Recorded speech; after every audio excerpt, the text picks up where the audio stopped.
I'm beyond angry. I'm beyond pissed off. Now I'm actually embarrassed. This is why I'm embarrassed. Manchester City didn't have to get out of second gear today.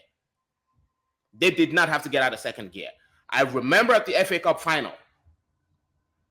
I remember at the FA Cup final last season. Where we conceded a goal in the first 13 seconds, remember? Where we needed Viagra, remember? And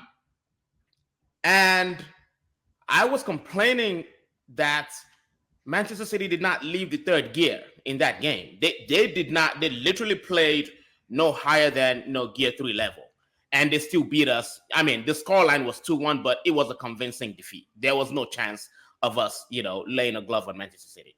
Today was actually worse.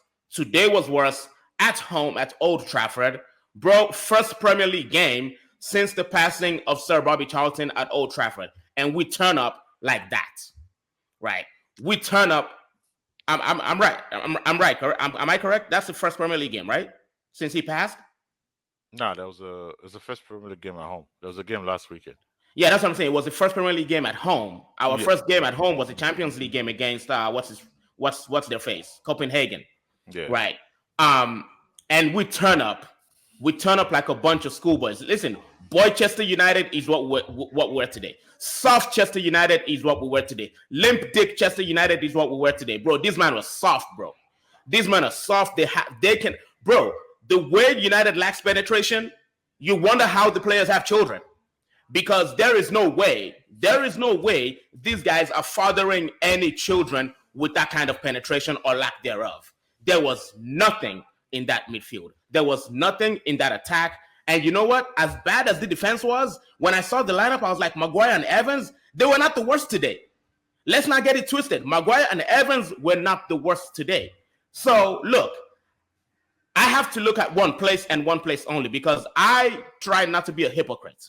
I try not to be, not to keep energy. But the problem is this.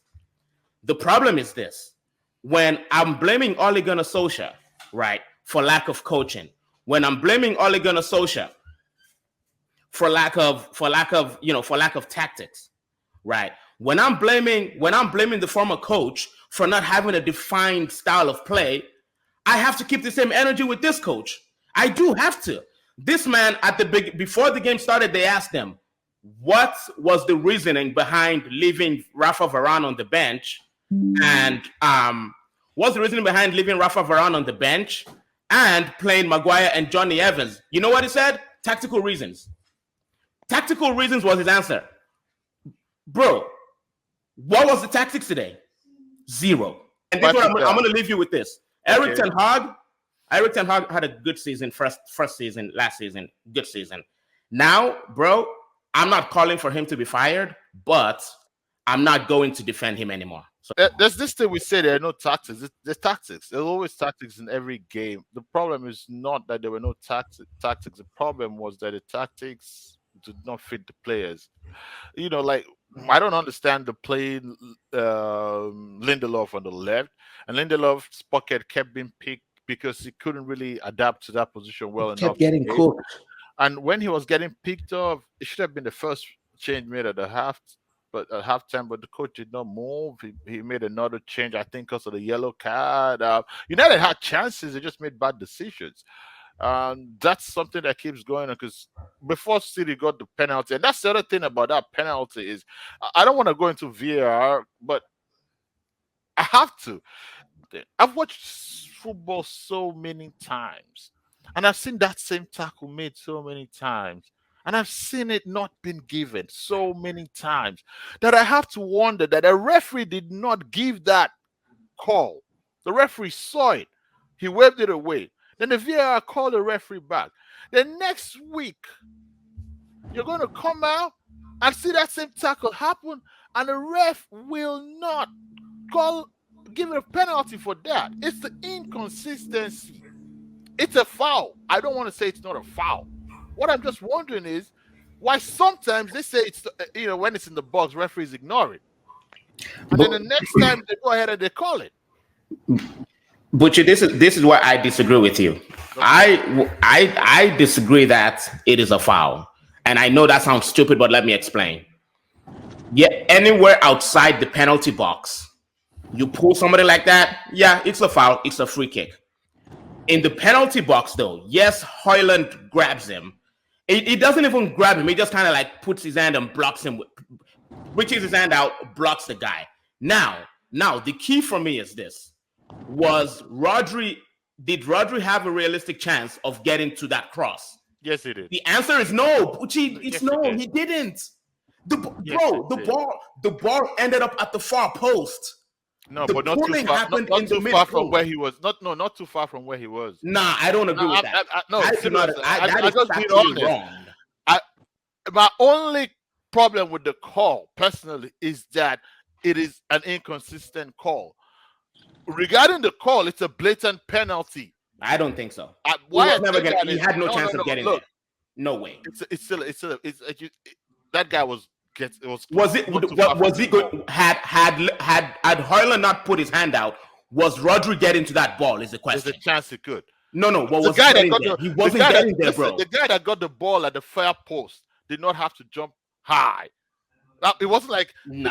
literally. It wasn't The like ball was it still head high. level. When he got to the far post, it was head level. That's what I'm saying. So if he was there, he could have headed it. It wasn't Nah, like he I was disagree with trying you, to bro. run.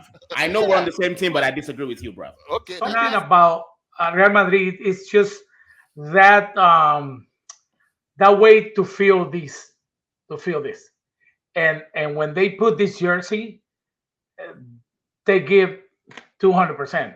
That's what was my surprise at the first 45. Exactly, it was the first 45 minutes. It was completely. They were kind of lost. They didn't have a GPS, or probably they didn't even know the game just started. And it came to a surprise. I was like, well, what is happening to this guy? So I cannot imagine why Carleto Ancelotti told him at the halftime. He kind of sugarcoated when he was interviewed with the media that he say, you know what he said? He said he told them this. I think it was in a different tone and a different thing. He said, uh, yeah, clásicos can be lost, but that not this way. You gotta fight stronger than that. If you're gonna lose this game, you gotta fight harder than that because I haven't seen you fighting yet. So they came back. He did something he did that we don't understand. But the two key players, the point of inflection of that game was, in my opinion, Mendy doesn't do the job that he's supposed to do. It's not just on this game. When I saw him on the initial um, lineup, I say, I don't think it's gonna happen, and especially with that coverage that he had to do, impossible, impossible. So So, Otto, I got a question for you. So now that Chouameni is injured for, let's say, hopefully it's not too serious because I don't like to see players injured. So now Camavinga is going to have to start in the midfield. So you're going to have to stick with the Mendy at a left back. So that's something you have to live with, unless you put Nacho in there. no, I think Nacho is better than Yeah, Mendy. but Ancelotti seems to like that guy a lot, the Mendy guy. I honestly like whenever I see Mendy, like the first season he came to Madrid, he gave you guys the Champions League. That game Mendy, against that game against Man City, he had a that's right. save on the line but that this year, he is his I performance mean, is pretty yeah, low yeah, he's for fine, but for what he needs to be at the level he needs to be. But Camavinga is a class, a There's a player. comment here. There's a The, comment here the that heat goes. the heat map of that Mhm. guy Camavinga is not just in the middle. he's everywhere. That dude is everywhere, and he had speed and the technique, the dribble that dude have is just impeccable. It's just beautiful to see that guy playing. Hey, He got style. It's just as much as unbelievable. as much as I don't like Real Madrid, I like Camavinga. He was born in my same Mhm. hometown as me, so And Oh, and Jude Bellingham, oh uh, yeah, that guy. He just moved on the right place at the right time. Remember, I make not exactly the same comparison, but they come from the same team, him and Holland. And if you yeah, realize, they always do pretty much the same. disappear in the whole game, and all of a sudden they just come where the ball is coming and boom, they Oh just yeah, come and kick. They both play very similar, not identical, but very similar, and he they both I look don't at each think other to I see. don't think I don't think it's a factor of coming from the same team. I think they're both. That's not something you teach people. They're Dortmund. They things come yeah. No, from no, it's Dortmund, not something because Haaland was already scoring a lot, moving like that before he went to but they play Dortmund. And together there.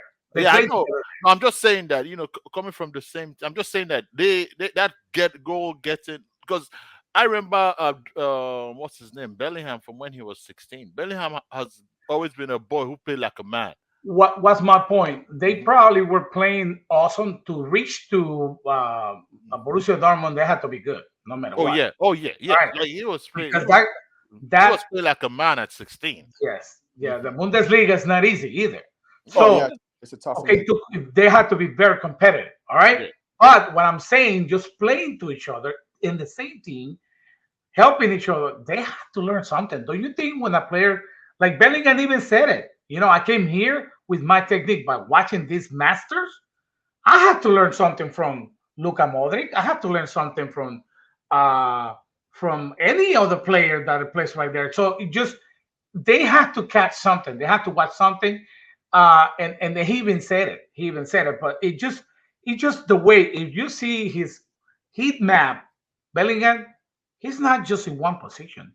He looked for the ball, even to pass it or to go and score. That's very impressive from that guy. And really, he impressed Yeah, I mean, even Ancelotti. if I were to compare him to any player that I've seen before, I think I would. My comparison would be some like Frank Lampard. Work rate, works hard, Yeah, and Lampard, Seedorf, yeah, yeah, midfield. I mean, Yeah, Lampard yeah. scored a Simon lot of Steelers. goals. Yeah, but Yeah, yeah, I agree you with guys. you. Yeah. I mean, you guys really. I mean, when I saw the lineup, and I saw Barcelona has looks stronger on the first half. Then I saw your bench, and I analyzed my bench. I'm like, man, this game is gonna be decided in the second half. Because if you got Modric on the bench and Kamavinga, I mean, you bring those two midfielders in. I mean, they're gonna change the game, and plus you're gonna replace Kroos. I mean, so when you replace Kroos with the Modric, you don't really, you're not You're not really stepping losing as much down. quality. Like you Yeah, you're actually not losing. Yeah,